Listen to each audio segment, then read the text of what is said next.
বাংলাদেশের রাজনীতিতে এই প্রথমবারের মতো সরকারে না থেকেও সরকারের মতো আচরণ করছে বা ট্রিটমেন্ট পাচ্ছে, এটা একটা অবিরল ঘটনা।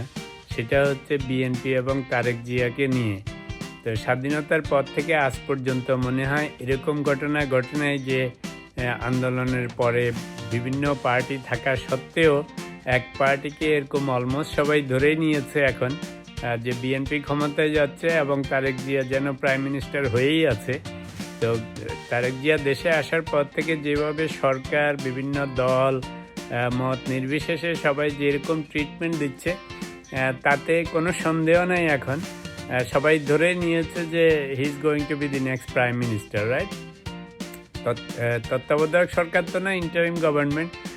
ডক্টর ইউনূস থেকে শুরু করে সবাইকে দেখেন, সরকারি বেসরকারি সব সুযোগ সুবিধা, রাষ্ট্রীয় নিরাপত্তা সব কিছু তারেক জিয়াকে দেওয়া হয়েছে। আরেকটা ইন্টারেস্টিং জিনিস হচ্ছে ইলেকশন আসতেছে সামনে। এখন ইলেকশনের ভাগ বাটোয়ারাও শুরু হয়েছে, সেখানেও অ্যাজ ইফ বিএনপি যাকে যা দিচ্ছে এটাই সবাই মেনে নিচ্ছে। তা এখন সবচেয়ে বড় প্রবলেম হচ্ছে বিপ্লবীদের মধ্যে, সংস্কারবাদীদের মধ্যে, রাজনৈতিক দলদের মধ্যে এক একজনের এক এক কমপ্লেন। তবে to be fair to all parties, যারা সংস্কারবাদী ওদের একটাই ফোকাস সংস্কার করো, যারা বিপ্লবী তাদের একটাই ফোকাস বিপ্লব নিয়ে। অফকোর্স বিপ্লবীরা এখন আবার নিজেদের রাজনৈতিক অ্যাম্বিশনের জন্য আস্তে আস্তে বিপ্লব বাদ দিয়ে কোন তীরে নৌকা ভিড়াইলে পরে নিজেদের লাভ লোকসান হবে সেটা দেখতেছে। Don't blame them, young people obviously ওদের হাই অ্যাম্বিশন থাকবে। আর আপনি সরকারে না গেলে তো আলটিমেটলি অ্যাম্বিশনও পূর্ণ হবে না, কিছু করতেও পারবেন না। আর যেহেতু এখন ইলেকশনের হাওয়া বইছে, তো সেটাতে আপনাকে গা বাসাইতে হবে। তো এটা হচ্ছে বিপ্লবীদের। আর সংস্কারবাদী যারা বিপ্লবে নাই এখন, কিংবা কোনো দলে নাই, কিংবা রাজনীতিতে অংশগ্রহণ করে নাই ডাইরেক্টলি, যেমন আমাদের সোশ্যাল ইনফ্লুয়েন্সাররা, এদের মাথা এখন পুরো নষ্ট হয়ে গেছে। তো এখন ওদেরও দোষ নেই। একটা হচ্ছে যে আপনি সংস্কার চাচ্ছেন, আপনার একটা ফোকাস, কিন্তু গভর্নমেন্টে থাকলে আপনি শুধু বিপ্লব দিয়েও সরকার চালাতে পারবেন না, শুধু সংস্কার করেও সরকার চালাতে পারবেন না। কারণ আপনার একটা দেশের সব কিছু দেখতে হবে। আপনি একটা সংসার চালাইতে গেলে শুধু একটা জিনিসের দিকে ফোকাস করলে হবে না, আপনাকে চাকরি বাকরি করতে হবে, ঘর সংসার করতে হবে, বাজার সদাই করতে হবে, রান্নাবান্না করতে হবে, কেমন না হাজারো জিনিসের, ছেলে মেয়েদের যত্ন নিতে হবে, নেইবারদের যত্ন নিতে হবে, আত্মীয়। এর মানে হচ্ছে যে আপনাকে সব কিছুর দিকে নজর দিতে হবে। সেই ক্ষেত্রে আপনি সংস্কারবাদীদের মতো শুধু এক চোখা হইলে হবে না, বিপ্লবীদের মতো এক চোখা হলেও হবে না। ঘর সংসার চালাইতে গেলে যেমন আপনাকে জ্যাক অফ অল ট্রেডস হইতে হবে, একটা দেশ চালাতে গেলে সেরকম হতে হয়। তো এখন এই জন্য সংস্কারবাদীরা মহা খ্যাপা যে কেন সব সংস্কার করে ফেলতে পারতেছে না। আসলে রাষ্ট্রযন্ত্র তো সহজ না, যে কোনো জিনিস চাইলেই চট করে করা যায় না।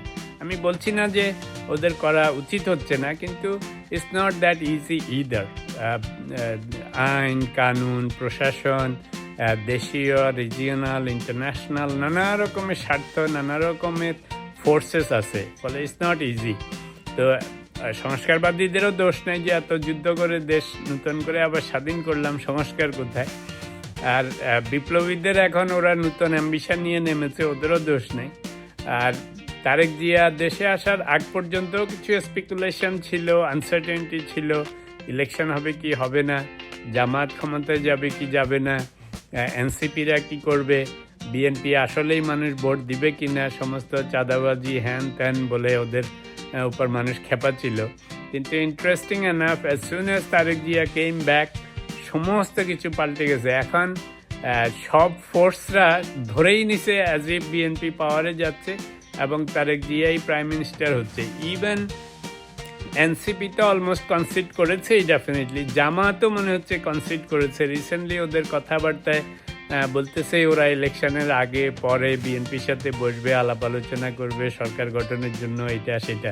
তো আর গভর্নমেন্ট তো ইন্টারিম গভর্নমেন্ট, আপনারা দেখতেই পাচ্ছেন, সরকারি সমস্ত ফোর্সগুলিকে দেখতে পাচ্ছেন। তারেক জিয়া যেখানে যাচ্ছে মনে হচ্ছে he is the if not the stage head, or I don't know what to call it.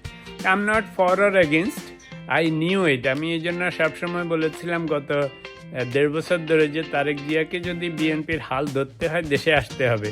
তবে he did a fantastic job, accidentally হোক আর অন পারপাস হোক আর লাক হোক, ও একদম পারফেক্ট টাইমে এসছে। যেই টাইমে এসছে, যেমন খালেদা জিয়া মাশাল্লাহ উনি মারা গেছেন, আল্লাহ ওনাকে বেহেশত নসিব করুন। উনি যেমন সাংঘাতিক লাকি, শেষকালে এসে মাশাল্লাহ সব পেয়েছেন, রাষ্ট্রীয় সম্মান থেকে জনগণের ভালোবাসা থেকে হেন কিছু নাই উনি পান নাই। আর তারেক জিয়াও মাশাল্লাহ এমন লাকি যে এমন সময় এসছে, আপনার সারা দেশের মানুষ যেমন ওকে ওয়েলকাম জানিয়েছে, সরকার তাকে ওয়েলকাম জানিয়েছে একদম রয়্যালভাবে।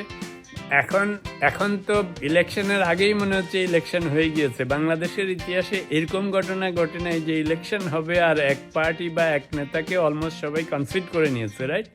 So anyways, it's a good thing. তো একটা জিনিস শুধু বলবো যে যারা সংস্কারবাদী, যারা বিপ্লবী, যারা পলিটিক্যাল ফোর্সেস বা গভর্নমেন্ট বা যারা নিউট্রাল, সবাইরই একটা জিনিস বুঝতে হবে যে প্রত্যেক জিনিসের একটা সময় আছে। আপনি যখন বিপ্লবের দরকার ছিল তখন আপনার আর দুনিয়াদারি কিছু নেই, এক পয়েন্ট নিয়েই আন্দোলন। সেই সময় আমি হাসিনার পতনের আন্দোলনের বা ওই যে কোটা আন্দোলনের সময় একসময় আমি বলেছিলাম যে এটা এক পয়েন্টে যে এক সময় ঠেকবে, যে হাসিনা হটাও, এক পয়েন্ট এক আন্দোলন, রাইট? তো সেই সময় মানুষ আর অন্য কিছু চিন্তা করে না এবং সেটা সাকসেসফুল হয়েছে। তারপরে অনেকদিন আমরা সংস্কার করেছি, সেটারও একটা সময় ছিল। কিন্তু এখন যে সময় এসছে, এখন আর শুধু সংস্কার করে সবাইকে গালিগালাজ করে, ওই যে সোশ্যাল ইনফ্লুয়েন্সাররা সারাক্ষণ গালিগালাজ করতেছে, এখন আর গালিগালাজের টাইম নেই। আপনাকে এক এক সময় এক এক স্ট্র্যাটেজি নিতে হবে। এখন যখন দেশে ডেমোক্রেসিতে ট্রানজিশন হচ্ছে, এই সময়টা খামাখা ইন্টারিম গভর্নমেন্টকে গালাগালি করে কোনো লাভ হবে না, বিভিন্ন দলের মধ্যে ভেদাভেদ করে লাভ হবে না। এখন let's have a beautiful election, fair election, যাতে এই ইলেকশনের জনগণ যাকে চায় সুন্দর করে ভোটটা যেন হয়, সেটার ব্যবস্থা হোক, গণতন্ত্রের ট্রানজিশন হোক। কারণ গণতান্ত্রিক দেশে আপনি যত হানাহানি লাগিয়ে রাখবেন, দলে দলে ভেদাভেদ লাগিয়ে রাখবেন, ততই গোলমাল হবে, ততই আয়নাগরের ব্যবস্থা হবে, জেল জরিমানার ব্যবস্থা হবে, গুম খুনের ব্যবস্থা হবে। এখন যেহেতু ইলেকশন হবেই, তখন আমি বলবো এইসব সোশ্যাল ইনফ্লুয়েন্সাররা যারা বড় বড় দেশে বিদেশে বসে আগে কন্ট্রিবিউট করেছেন, উই অ্যাকনলেজ দ্যাট, কিন্তু এখন আর ডোন্ট ইনসাইড ভায়োলেন্স। এখন আর এই তত্ত্বাবধায়ক ইন্টারিম গভর্নমেন্টের লোকজনদেরকে গালাগালি করে এখন আর হবে না। এনসিপির লোকজনদেরকেও এখন আর গালাগালি করার দরকার নেই। বিএনপির কে কী করেছে আগে, প্রত্যেক মানুষই ভুল ত্রুটি করে, যুগে যুগে এটা হয়েছে।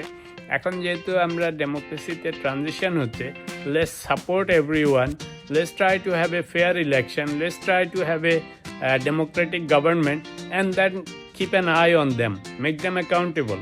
এখন খামাখা ভায়োলেন্স করে আপনার এই ইলেকশনটা নষ্ট করে আরেকটা ঝামেলা আনার কোনো দরকার নেই।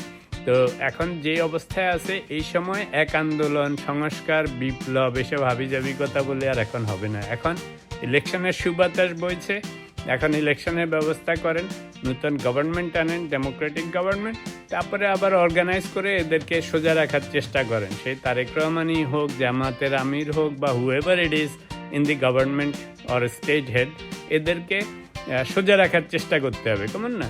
তো এই সময়টা আবার ধৈর্য ধারণ করেন, এখন ইলেকশন করার ব্যবস্থা করেন। এখন আর দেশে বিদেশে বসে মানুষকে গালাগালি, হানাহানি, মারামারি করে ইলেকশনটা বন্ধ করার কোনো দরকার নেই।